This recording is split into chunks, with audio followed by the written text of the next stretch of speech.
Hey, it's me, John Logan, and just giving you an update. The Mets won the first game against the Padres. Then they lost the second game. Now it's a rematch. Right now it's tied 1-1. Uh, I believe it's the Diamondbacks moved up the standings. The Giants lost, and the Cincinnati Reds lost, so they're still 2.5.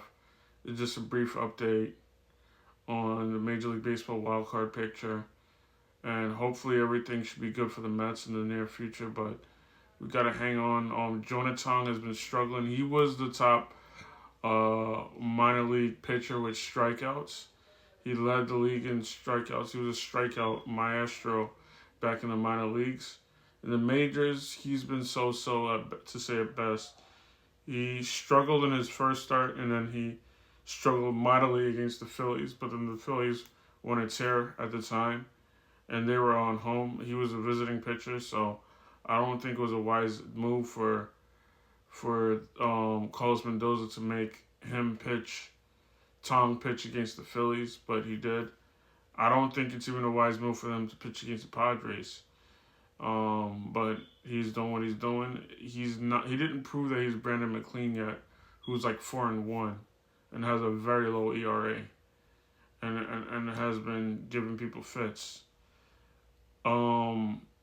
Jonah Tong has the stuff for it, but it's just not really clicking with him as much. It's not as dominant as McLean. McLean is a once in a lifetime stud of what he's done, but what he's done is amazing. And maybe the Mets may have a few more tricks up the sleeve in terms of the minor league system, because this is September and we're gonna get the call ups. But the Padres and then later the Cubs are gonna be the tough outs for the Mets. This wild card stretch, this late stretch into September, towards the end of the regular season.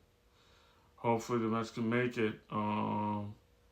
The postseason is upon us. The Cubs clinch, so the first wild card is out of reach, and the second one is growing out of reach. The Padres have a 5-game lead on the Mets, so that should be interesting as well.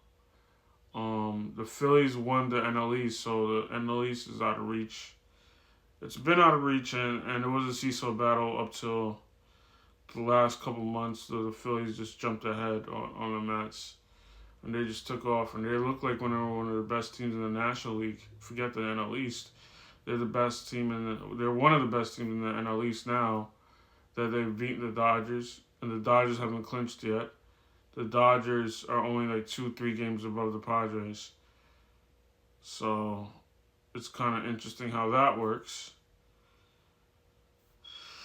The most competitive division right now is the NL West, and let's see if the Diamondbacks, the Giants, or the Reds are NL Central. Let's see what they'll do there. But as of right now, my picks, unfortunately, the Mets are not in my picks, but I honestly feel that the Mets are struggling, and we need to do something to get better as a team. And my picks are probably the Cubs and the Brewers. It would be the Dodgers, but the Phillies are up there.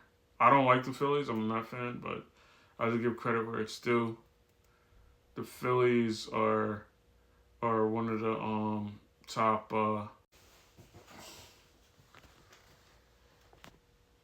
Anyways, guys, I'm planning to make a couple blogs. It's dr1sport.wordpress.com.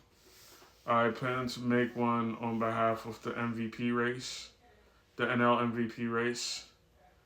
Then you also got the Mets youth movement, and if they can propel them to the playoffs, or if not, or they'll just be young studs to watch out for next season. So, and not only the NL MVP, but the general MVP as well as the Mets youth movement. That's been quite promising with Jonah Tong and Brandon McLean. But Brandon McLean is the stud. So be lookout for my blogs, and I'll make a full-fledged YouTube on it.